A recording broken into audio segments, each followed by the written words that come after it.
ఈరోజు దేవుని మాట మునుపటి కంటే అధికమైన మేలు మీకు కలుగజేసేదను. యేస్కేలు 36:11 చూడండి. యేస్కేలు 36:11. దేవుడు ఏమంటున్నాడు? మునుపటి కంటే అధికమైన మేలు.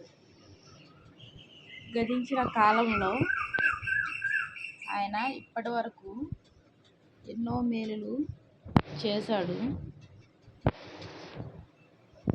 ఎన్నో మేలులు చేసుకుంటూ మనల్ని నడిపిస్తున్నాడు. అయితే ఆయన మనకు మాటిస్తున్నాడు.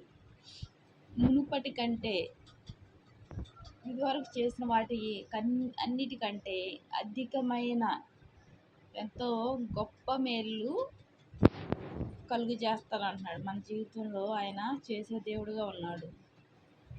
యేస్కేలు 36:11 ద్వారా ఈరోజు దేవుడు మనతో స్పష్టంగా మాట్లాడాడు. అధికమైన మేలు చేస్తానంటున్నాడు. దేవునికి వందనాలు.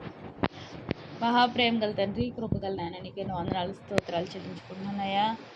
తండ్రి, మునుపటి కంటే అధికమైన మేలు మా జీవితంలో కలిగి చేస్తాను అంటున్నందుకు వందనాలు చెల్లించుకుంటున్నానయ్యా. తండ్రి, నువ్వు మాటిచ్చావంటే నెరవేర్చే దేవుడు అయ్యా తండ్రి. నువ్వు మాట తప్పని దేవుడు అయ్యా తండ్రి. నీకెన్నో వందనాలు చెల్లించుకుంటున్నానయ్యా. అధికమైన మేలు మా జీవితాల్లో మా అందరికీ కలుగు చేస్తూ తండ్రి, నీ నిండైన కృపను మాపై కుమ్మరిస్తూ తండ్రి నాయన, ఎంతగానో ప్రేమిస్తున్న దేవా, నీకేమి రుణం తీర్చుకోగలమయ్యా. ఏమీ లేని వారం ప్రభా నాయన, నువ్వు ఇచ్చిన రక్షణ బట్టి వందనాలు చెల్లిస్తూ నా ప్రభుని ప్రియరక్షకుడు యేసుక్రీస్తు వారి నామంలో అతి వినయంగా బ్రతిమలాడి వేడుకుంటున్నాం తండ్రి. Praise lord.